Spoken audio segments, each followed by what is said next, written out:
सर्वांना नमस्कार. मी राजेंद्र खोराटे ज्ञानसंस्कार अकॅडमीमध्ये सर्वांचं स्वागत करतोय. की विद्यार्थी मित्रांनो, की मराठी विषयातील प्रत्येक घटकाचा अभ्यास करत असताना आपल्याला जाणवलं असेल की काही घटक असे आहेत की प्रामुख्याने त्याचा अभ्यास केल्याशिवाय आपल्याला पर्याय नाही. काही घटक असे आहेत की त्याचं वाचन वारंवार झालं तरच तो घटक आपल्या स्मरणात राहतो, आणि काही घटक असतात की ते वाचल्यानंतर आपल्याला त्याच्या आकलन क्षमतेनुसार आपण त्यांची प्रश्नोत्तरं सोडवू शकतो. आज आपल्या समोर एक घटक मी घेऊन आलेलो आहे की मागच्या तासाला आपण विरुद्धार्थी शब्द आणि कोणते विरुद्धार्थी शब्द कसे असतात याची माहिती आपण अभ्यासली. मात्र हा जो घटक आज अभ्यासणार आहोत तो घटक म्हणजे समानार्थी शब्द. आता तुम्ही ज्या ज्या वेळेला समानार्थी शब्दांचा विचार करताय, एखादा विद्यार्थी वक्तृत्व स्पर्धेमध्ये सहभागी झाला असेल तर वक्तृत्व स्पर्धेमध्ये सहभागी होणाऱ्या स्पर्धकानं एकच शब्द पुन्हा पुन्हा कधी म्हणायचा नाही.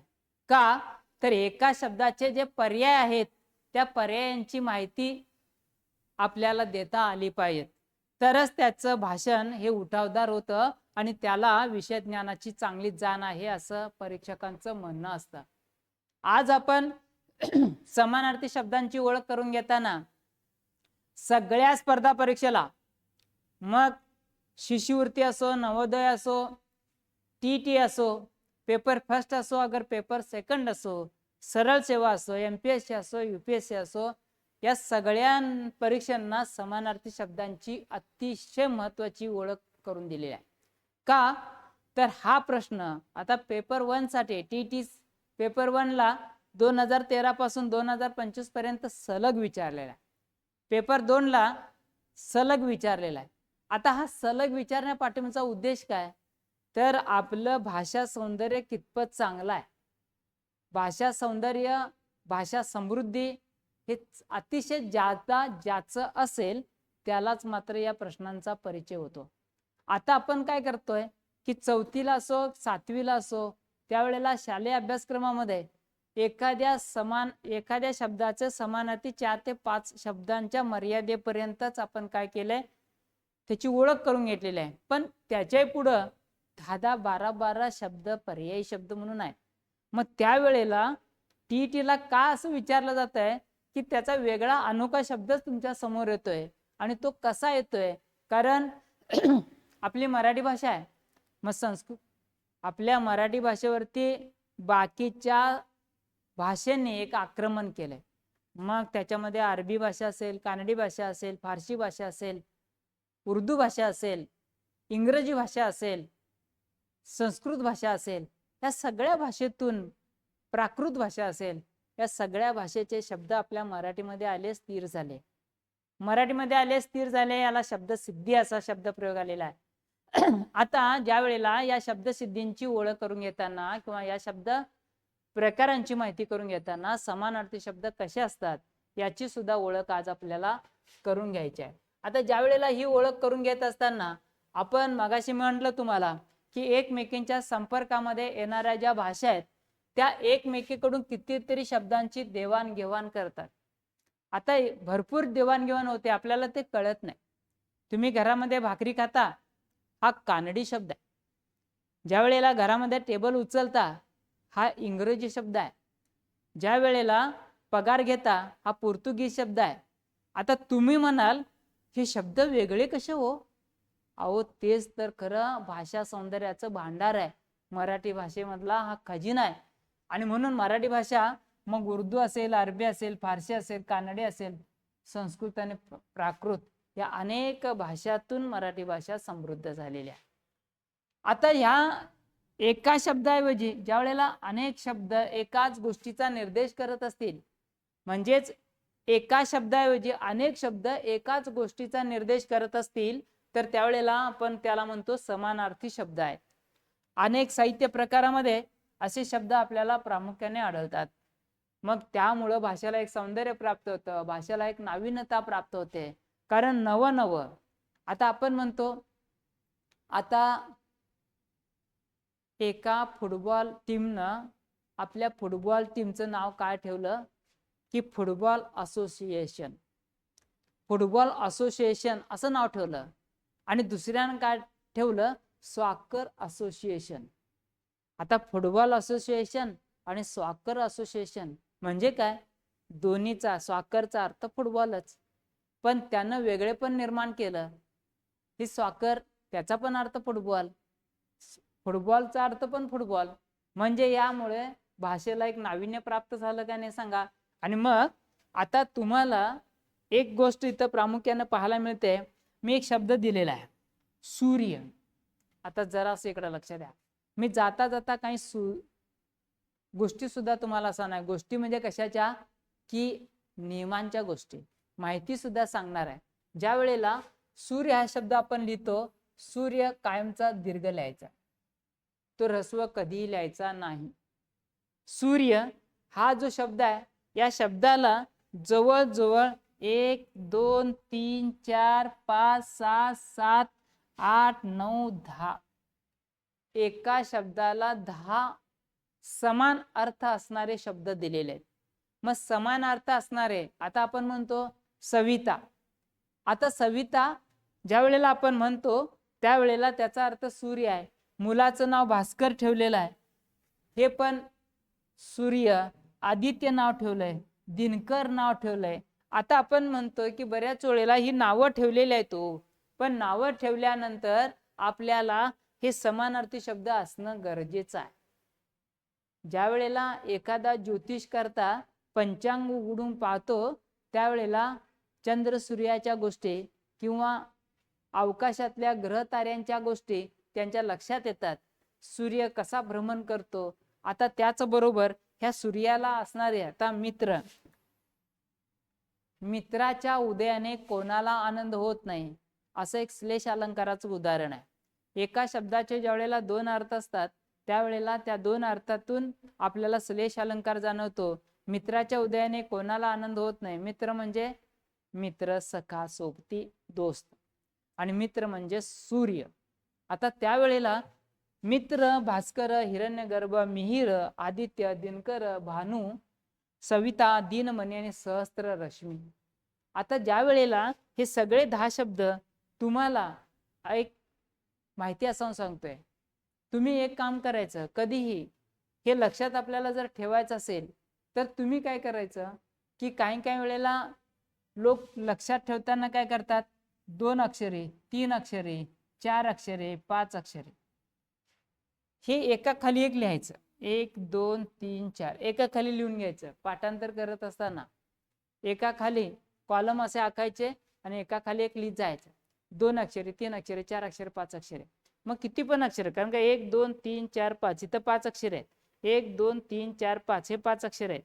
1 2 3 4 4 अक्षरे आहेत, हे 3 अक्षरे आहेत, हे 2 अक्षरे आहेत. म्हणजे तुमच्या लक्षात आलं असेल 2 अक्षरे मित्र असेल, भानू असेल, त्याच्यानंतर 3 अक्षरे भास्कर, मिहिर, आदित्य, हे लक्षात असेल. त्याच्याने हिरण्यगर्भ, सहस्त्र रश्मी, हे लक्षात ठेवायचं. म्हणजे क्रम तो चढता असावा. तुम्ही त्या पद्धतीनं त्याची तयारी करणं गरजेचं आहे. आता समानार्थी शब्दांची ओळख करून घेत असताना काही तुम्हाला साधे प्रश्न परीक्षेला पडलेले होते, हे जनरल मध्ये मी देतोय, आणि टीईटीला पडलेले जे प्रश्न आहेत त्याची उजळणी घेताना मी काय करणार आहे, विरुद्धार्थी शब्दाने समानार्थी शब्द कसे पडलेले आहेत त्यांची पण ओळख करून घेणार आहे. अखंड या शब्दाचा समानार्थी शब्द कोणता, कधीही लक्षात ठेवताना अखंड हा शब्द आहे. अखंड नाही खंड ज्याला असा तो अखंड. आता अखंडित म्हणजे खंड पडलेला, अपूर्ण पूर्ण न झालेला, सलग म्हणजे अखंडच, आणि अलग 2 गोष्टी एकमेकापासून विलग असणाऱ्या. म्हणजे आता खंड अखंड याचा अर्थ तुम्ही सरळ सांगू शकणार आहे की कोणता असणार आहे, पर्याय क्रमांक 3 अलग. बरोबर आहे. आता ज्या वेळेला पुढचं बघा, अनिष्ट. अनिष्ट या शब्दाचा समानार्थी शब्द कोणता. आता तुम्ही जरासा विचार करा. अशुभ, शुभ, कल्याणकारी आणि चांगला. आता इथं 3 पर्याय जिथं दिलेले आहेत, की ज्या वेळेला हे 3 पर्याय शुभ, कल्याणकारी, चांगला आहे, तिन्ही समान आहेत बघा, आणि हे वेगळं आहे. अनिष्टला काय असणार आहे? अशुभ. बरोबर. पुढे जातोय लयलूट. आता एखाद्या गोष्टीची लयलूट झाली. आता या शब्दाचा समानार्थी शब्द चणचण म्हणजे उणीव असणं, रेलचेल एखादी खूप भरपूर होणं, लुटलेले हे कमतरता, कमीपणा. आता याच्यात तुमच्या लक्षात आलं असेल, लयलूट म्हणजे लुटलेले, लयलूट झाली. आता रेलचेल भरपूर होणे म्हणजे समानार्थी जरासं लुटलेले. बेढब. आता एखादी व्यक्ती समोर आपल्या दिसते आणि त्याला पाहिल्यानंतर लोक काय म्हणतात, काय बेढब दिसायलाय हा, बेढब दिसायलाय.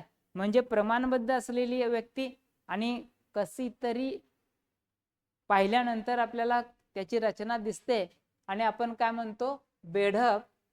या शब्दाचा समानार्थी शब्द कोणता असेल? बेडौल, सुस्वरूप, सुरेख, नाजूक. तुमच्या लक्षात लगेच आलं असेल बेडबचा बेडौल. उदात्त. या शब्दाचा समानार्थी शब्द कोणता? उदात्त. आता उदात्त अंतकरणाने त्या व्यक्तीनं आपल्या जीवनामध्ये अनेकांना मदत केली आहे. उदात्त अंतकरण म्हणजे मनामध्ये कोणत्याही प्रकारचा संकोच न ठेवता काही माणसं उदारतेने वागण्याचा प्रयत्न करतात की ती फक्त दुसऱ्यांचाच विचार सतत करत असतात. उदात्त या शब्दाचा समानार्थी अनुदात्त, हलके, उदार, अनुदार. तुमच्या लगेच लक्षात आलं असेल की याचं उत्तर काय असणार आहे? उदार.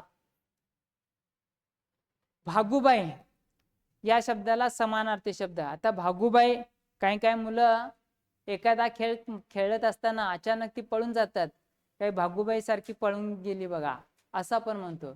आता भागुबाई म्हणजे काय असणार आहे? पराक्रमी, धाडसी, शूरवीर नसेल ना पळपुटा. त्याच्यानंतर सूर.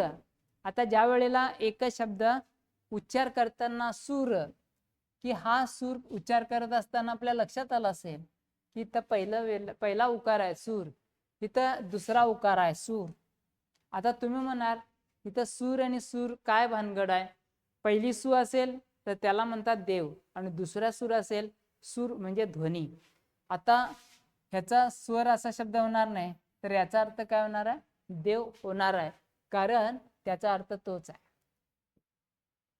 आता पत्नी या शब्दाचा समानार्थी शब्द कोणता? आता पत्नी तुम्ही म्हणा भार्या म्हणजे पण पत्नी, बायको म्हणजे पत्नी, कांता म्हणजे पण पत्नी, वरील सर्व. असा पर्याय ज्या वेळेला येईल त्यावेळेला लक्षात ठेवायचं की ह्याचा पर्याय काय असणार आहे? वरील सर्व. नमस्कार. आता तुम्ही तर जरा गोंधळून जाणार आहात, कारण का बऱ्याच वेळेला राम राम म्हणतो, जय हो म्हणतो, प्रणिपात म्हणतो, पण खरं तर ज्या वेळेला नमस्कार या शब्दाचा खरा अर्थ आहे प्रणिपात, हा समानार्थी शब्द आहे.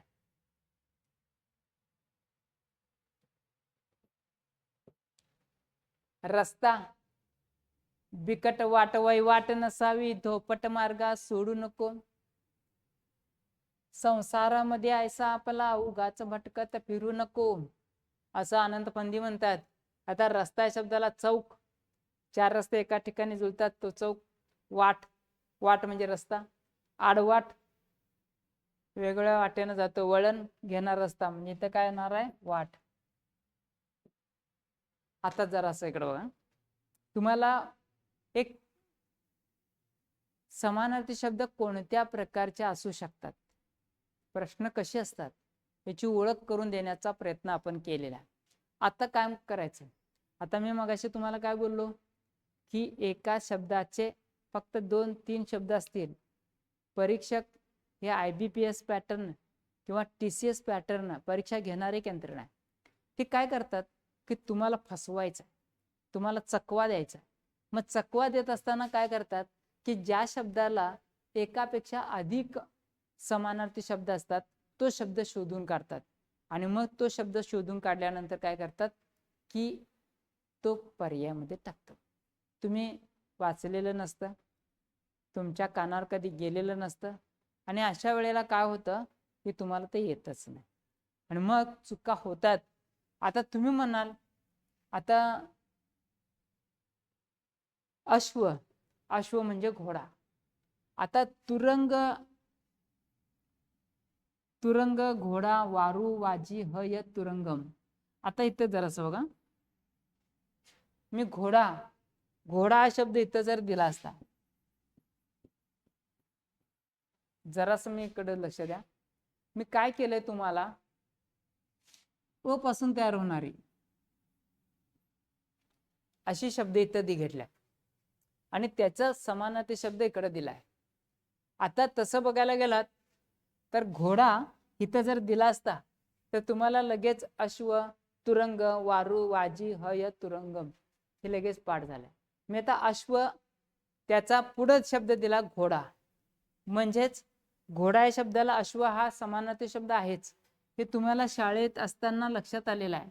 पण तुरंग, वारू, वाजी, हय आणि तुरंगम हे मात्र शब्द तुम्हाला वाचनात आलेले नाही. मग हे तुम्हाला वाचनात यायचं असतील तर तुम्ही त्या पद्धतीनं वाचन करताना तुम्ही स्वतःच्या ट्रिक्स तयार करायच्या. स्वतःच्या ट्रिक्स म्हणजे काय, मी काय मगाशी म्हटलं, 2 अक्षरे, 3 अक्षरे आणि 4 अक्षरे असा क्रम लावायचा. तुम्ही ह्याच्यात लावायचं, जसं दिलंय ह्याच्यात एक काम करायचं. कधीही सांगतो तुम्हाला, तुम्ही स्पर्धा परीक्षेचा अभ्यास करायला, मग स्पर्धा परीक्षा प्रत्येकाचा अभ्यास करण्याचा दृष्टिकोन भिन्न आहे. मग ते भिन्न असणाऱ्याने आपली काहीतरी एक स्ट्रॅटेजी असते ना, मग ती स्ट्रॅटेजी तुम्ही तुमच्या पद्धतीनं अभ्यासक्रमामध्ये वापरायची. तुम्ही तुमचा क्रम ठरवा, तुम्ही तुमची अभ्यासाची मेथड ठरवा. कोण वाचन करून उत्तर सोडवतं, कोण पाठ करून सोडवतं, कोण आकलन झाल्यानंतर सोडवतं, कुणाचा कायमपणे रात्रंदिवस अभ्यास असतो त्यांना येतं. मग मात्र तुम्हाला मात्र त्या गोष्टी आल्याच पाहिजेत. आता तुम्हाला इथं अग्नी, इथं एक शब्द दिला मी आग. आता आग म्हणजे अग्नी, मग मी सरळ काय म्हणेल, आग, वन्नी, अनल, विस्तव, पावक, दरण, वैश्वानर, जाळ. आता तुम्हाला जाळ माहिती आहे, विस्तव माहिती आहे, आग माहिती आहे. आता तुम्ही वन्नी, अनल, पावक, दरण, वैश्वानर हे काय तुम्ही अभ्यासलेलं नाही. मग तुम्ही या पद्धतीचा अभ्यास करणं गरजेचं आहे. अहंकार, आता माणसाच्या जीवनात या गोष्टीला मात्र कधी थारा देऊ नका. आपल्याला वाटतं की आपण इतरांच्या पेक्षा श्रेष्ठ आहोत, आपण इतरांच्या पेक्षा वेगळे आहोत, आपल्याला वाटतं आपण इतरांच्या पेक्षा वेगळे आहोत. निसर्गानं तुमची रचना केली, तुम्ही इतरांच्या पेक्षा वेगळे आहात हे खरं आहे, पण आपण प्रत्येक गोष्टीमध्ये सर्वश्रेष्ठ आहे. तुमची सर्वश्रेष्ठता तुमच्या ज्ञानानं असेल, तुमच्या शारीरिक कौशल्यानं असेल, बुद्धिमत्तेच्या जोरावर असेल, आपण त्याच्यामध्ये श्रेष्ठ असो. पण ज्ञानाचा अहंकार कधीही करू नका, ताकदीचा अहंकार कधीही करू नका. अहंकार हा माणसाला जीवनाला नाशास कारणीभूत ठरतो. आणि मग घमेंड, गर्व, मद, अभिमान, अमर्ष, दर्प, दुराभिमान, तान. अरण्य, आता अरण्य म्हणजे जंगल, कानन, वन, विपिन, रान, अरवी. त्याच्यानंतर आकाश. आता असा एक प्रश्न आहे,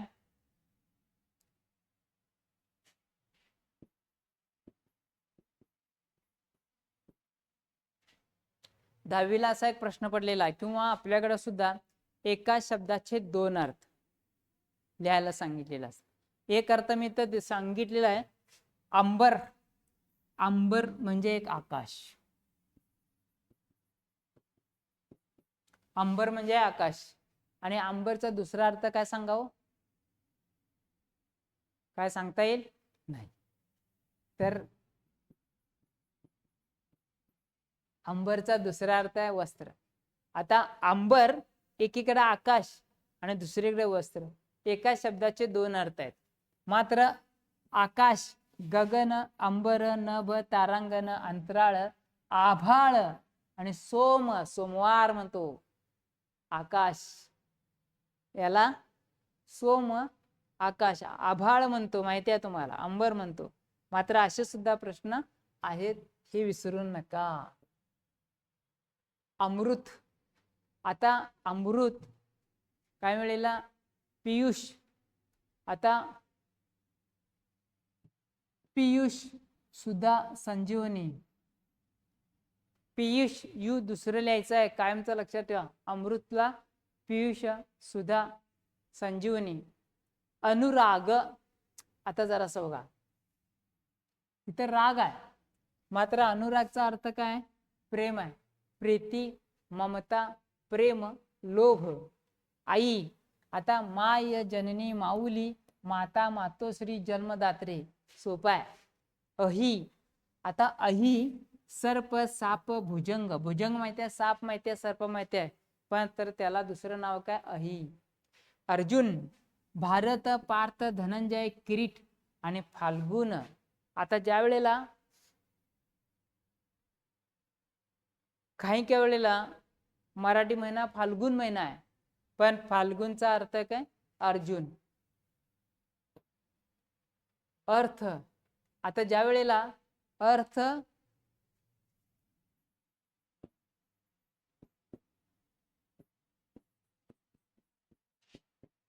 अर्थचा पहिला अर्थ काय? पैसा. आणि अर्थ म्हणजे काय? भावार्थ. इंग्रजी शब्दाचा अर्थ सांगा असं म्हणतात, तो अर्थ म्हणजे भावार्थ. अर्थ म्हणजे पैसा. आता इथं अर्थ आलाय, भावार्थ मतलब, उद्देश, हेतू, भाव, तात्पर्य, अभिप्राय. त्याच्यात काय अर्थ आहे काय? म्हणजे भावार्थ आहे काय? असा तो अर्थ. अंधार, काळोख, तिमिर, अंधकार आणि तम. अभ्युदय, अभ्युदय म्हणजे भरभराट, विकास, प्रगती. उत्कर्ष, भरभराट, उत्थान. इंद्र, आता देवांचा राजा इंद्र. ज्यावेळेला देवांचा राजा इंद्र, नाकेश, शक्र, देवेंद्र, पुरंदर, वासव, वज्रपाणी, सहस्त्राक्ष. आनंद, संतोष, हर्ष, प्रमोद, तोष, मोद.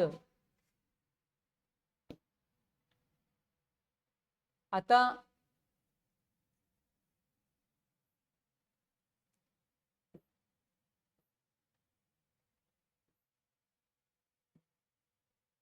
चंद्र हा सगळ्यात एक महत्वाचा शब्द. जास्त आहेत, विचारण्याची शक्यता नाकारता येत नाही. इंदू, शशी, रजनीनाथ, सुधाकर, सोम, सुधांशु, हिमांशु, निशानाथ, शशांक आणि विधू. आता कपाळ, प्रत्येकाच्या चेहऱ्याला कपाळ आहे. कपाळ म्हणजे नशिबाची रेषा. तुझ्या आता समोर तर डोकं फोडून घ्यायची वेळ आली आहे, माझं कपाळ असा पण काही वेळेला म्हणतो. कपाळ म्हणजे काय? नशीब. कपोळ अलिक भाल, भाल म्हणजे कपाळ. किरण, आता किरण मुलीचं नाव पण आहे. कर, रश्मी, अशु आणि मयूक, सूर्यकिरण.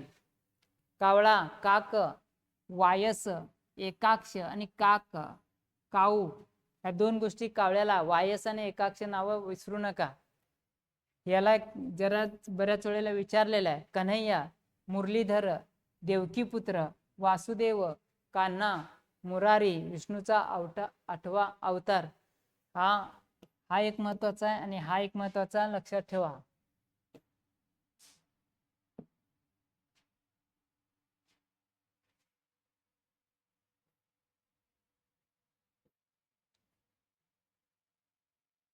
आता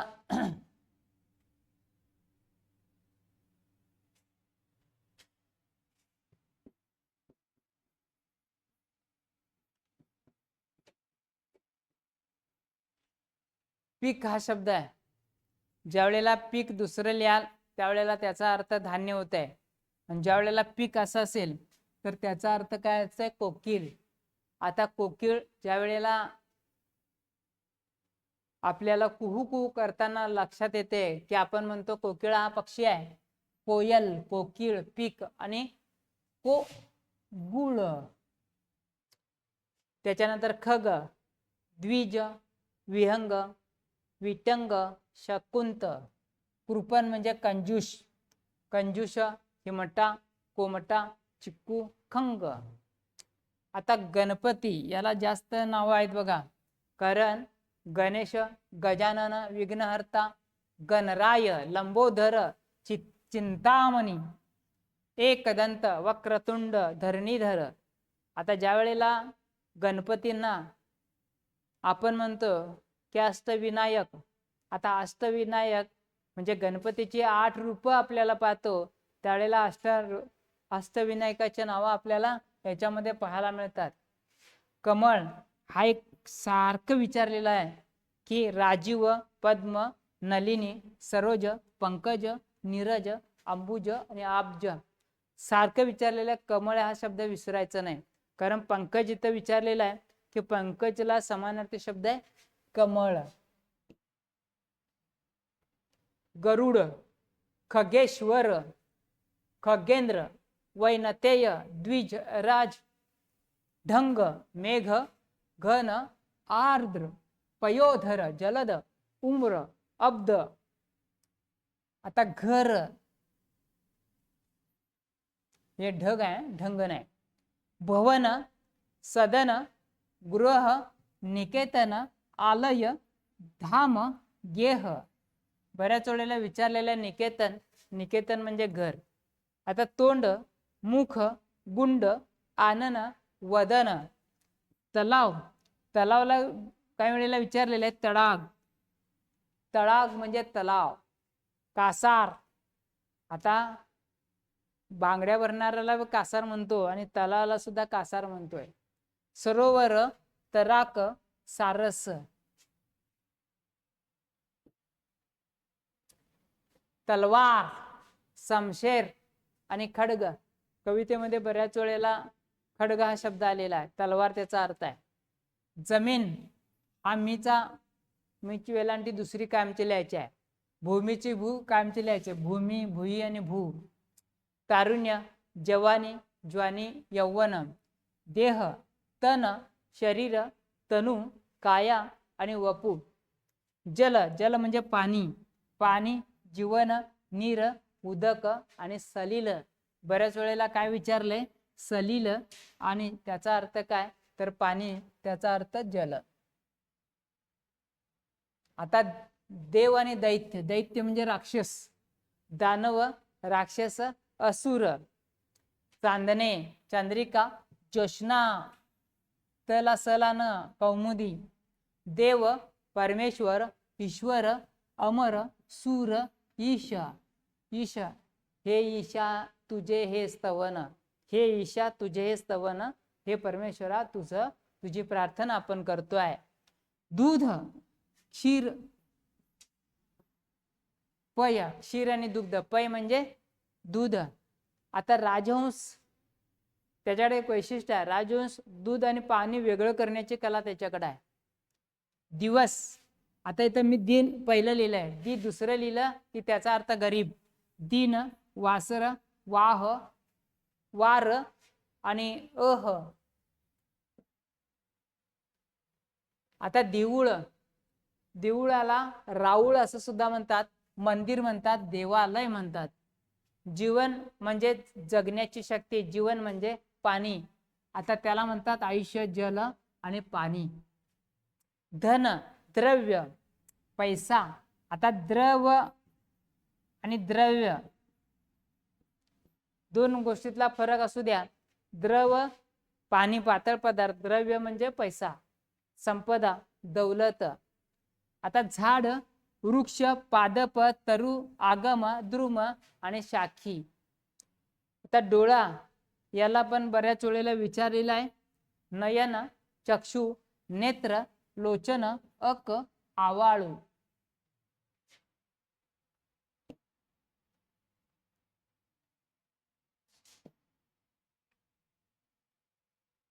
डोके, मस्तक म्हणजे डोकं, माथा, शीर आणि शीर्ष.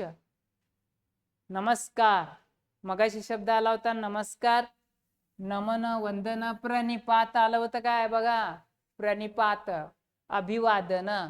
नदी, सरिता, तरंगिणी, तटिनी. आता मगाशी पत्नी आलते, भार्या, कांता. आता इथं नवरा आलाय, पती, वल्लभ, धव, भ्रतार, कांत आणि भरता. नोकर, सेवक, दास, चाकर, आर्थिक आणि उलिंग. काही शब्द वेगळे आले की पडदिशी नोंद करायला विसरायचं नाही. आता पाणी, जल, उदक, जीवन, सलिल, अंबू, पय, नीर, तोय. पत्नी, अर्धांगिनी, बायको, दारा, भार्या, जार्या, कलत्र. कलत्र शब्द वेगळा आहे बघा. पर्वत, अचल, नग, गिरी, आद्री आणि शैल. शैल म्हणजे पर्वत, लक्षात ठेवा. फुल, फुल म्हणजे सुमन, कुसुम आणि सुम. पृथ्वी, धरती, धरणी, वसुंधरा, धरित्री, भू, भूमी, धरा, मही, क्षमा आणि रसा. रस्सा नव्हे, रसा. बाप, सगळ्यात महत्वाचा बाप, वडील, तात, जन्मदाता, पिता. आता बाण, धनुष्यातला बाण, सायक, तीर, शर. मगाशी पक्षी आलेलं होतं, अंडज, पाखरू, खग, विहग, द्विज.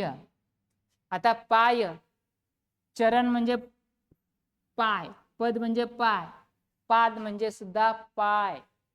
आता पान, आता ज्या वेळेला पर्ण म्हणजे पान, पत्र म्हणजे पान, पल्लव म्हणजे पान, ज्या वेळेला पल्लवांची वसंत ऋतूला सुरुवात होते त्यावेळेला पिवळी झाडाची गळून पानं पडतात आणि नवे अंकुर फुलायला लागतात, त्यावेळेला पल्लवांनी नटलेली वृक्षराजी असा शब्दप्रयोग कवींनी वापरलेला आपल्याला पाहायला मिळतो.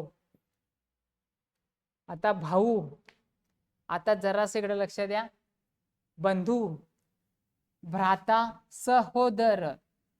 आता भुंगा म्हणजे भोंगा आपण म्हणतो, मिलिंद, भ्रमर, आलियन, म, धूप, वारा, पवन, अनिल, मारुत म्हणजे वारा, समीर म्हणजे वारा, वायू म्हणजे वारा, वात म्हणजे वारा, समीर म्हणजे वारा, हवा म्हणजे वारा. ह्याच्यात सुद्धा काही मुलांची नावं लपलेले आहेत, दडलेले आहेत. आता मित्र, स्नेही, सखा, सोबती, दोस्त आणि सवंगडी. आता विष्णूला बऱ्याच वेळेला विचारलेला रमापती, कारण कसं आहे की परमेश्वराचे अवतार या विष्णूच्या अवतारातून आपल्याला पाहायला भेटतात. रमापती, रमेचा पती, रमेश, चक्रपाणी, अच्युत, केशव, नारायणम, माधवान. ब्राह्मणांची नावं सगळे परमेश्वराची नावं ही कधी दिलेली आहेत. मधुसूदन, त्रिविक्रम, वासुदेव, पुरुषोत्तमम, ऋषिकेश, पीतांबर, शेषशायी, गोविंद, श्रीपती, पद्मनाभ, वराहवतार. ही सगळे परमेश्वराचे अवतार आहेत, विष्णूचे अवतार आहेत. विष्णूला दिलेली नावं हे पाठच झालं पाहिजे. आता नंदिनी, मुलगी. आता मुलगा इथं आहे, मुलगी इथं आहे. नंदिनी, कन्या, तनुजा, सुता, दुहिता, आत्मजा, तनया. आता इथं बघा, तनुजा, तनुज, आत्मजा, आत्मज, तनया. इथं तनया आहे, तनय. म्हणजे लक्षात येईल तुमच्या. सूत, सूत म्हणजे पुत्र, इथं पुत्र म्हणजे पुत्र, नंदन. असे काही शब्द आपल्याला प्रामुख्याने पाहायला भेटतात. एकंदरीत वीज, बिजली, तडीत, चपला, विद्युत, अधिनी, अधिरा. आता वस्त्र, मगाशी आला बघा शब्द अंबर, वस्त्र, आणि अंबर म्हणजे आकाश, इथं पण होतो. वसन, कपडा, पट. आता पत्त्यांचा पट पण असतो, पण इथं पट म्हणजे वस्त्र. राजा, नरेंद्र, भूपती, नरेश, नृप, भूपाल.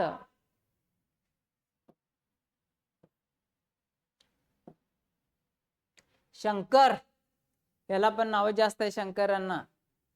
रुद्र, महेश, आलचंद्र, चंद्रशेखर, महादेव, सदाशिव, कैलासनाथ, महेश्वर, नीलकंठ, शिव, सांब, दिगंबर, त्रिनेत्र, त्र्यंबक, पार्वतीश आणि शूलपाणी. आता शूलपाणी जरा सगळं बघा. पाणी तर पहिली वेलांटी आहे. शूल आहे पाणीत ज्याच्या असा तो. शूल म्हणजे त्रिशूल, ज्याच्या हातात तो शंकर.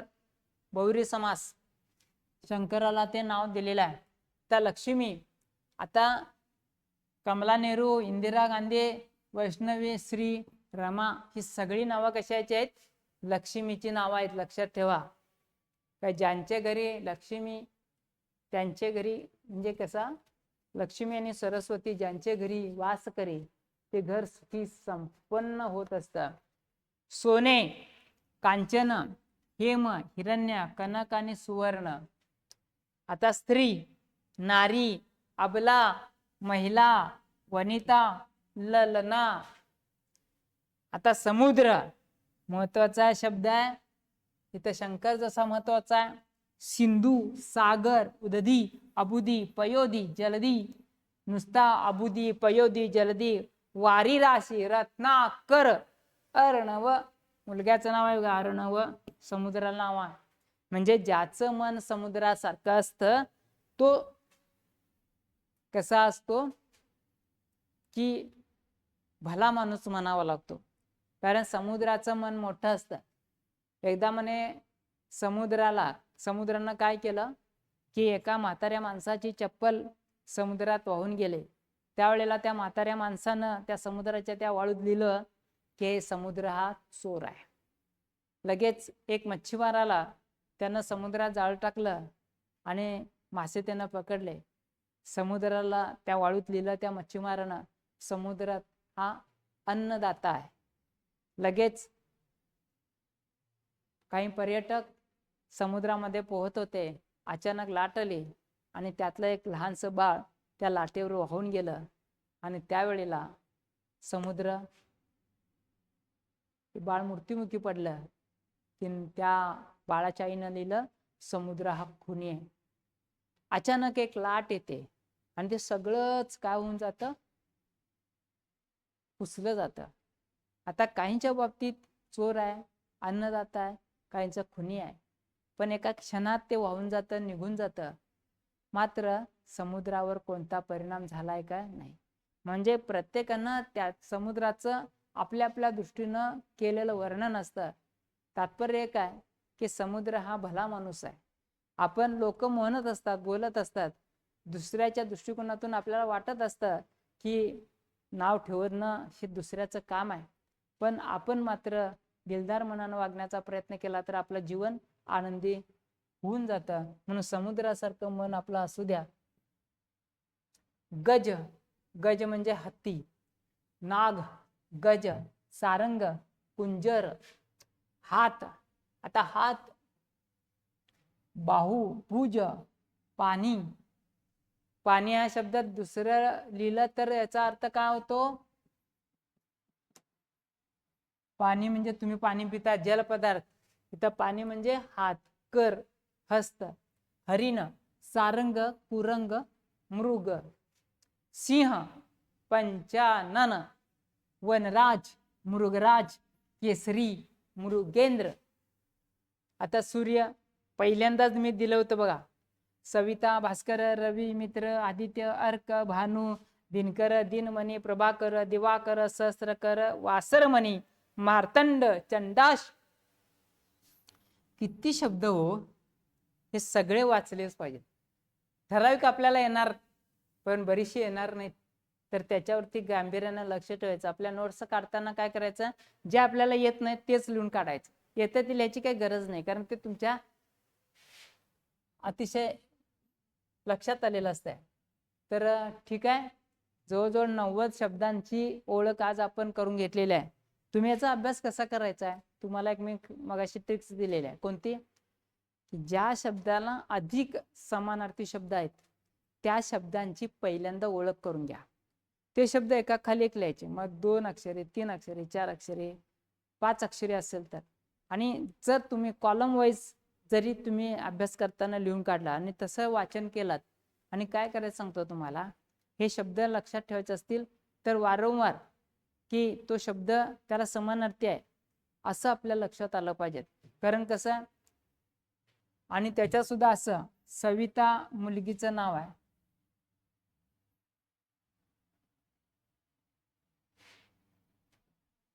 भानू मुलगीचं नाव.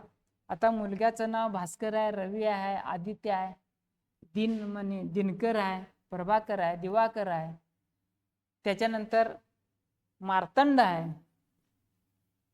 आता हे झाल्यानंतर मग इतर शब्द असं लिहिला तरी चालते. म्हणजे त्या कुठल्या पद्धतीनं तुम्हाला ते जमेल त्या पद्धतीनं तुम्ही काय करू शकणार आहात, लिहून घेऊ शकणार आहात किंवा पाठांतर करू शकणार आहात. लक्षात आलं. आज आपण इथंच थांबतोय. सर्वांच्यासाठी धन्यवाद. समानार्थी शब्दांचा मात्र अभ्यास चांगला करा. टीटी परीक्षेला बसणाऱ्यांना किंवा सरळ सेवा कुठल्या परीक्षेला हा टॉपिक चांगला परफेक्ट करायचा, जेणेकरून तुम्हाला याचे मार्क पैकीच्या पैकी भेटले पाहिजेत. आज इथेच आपण थांबतोय. सर्वांना नमस्कार, धन्यवाद. ठीक आहे.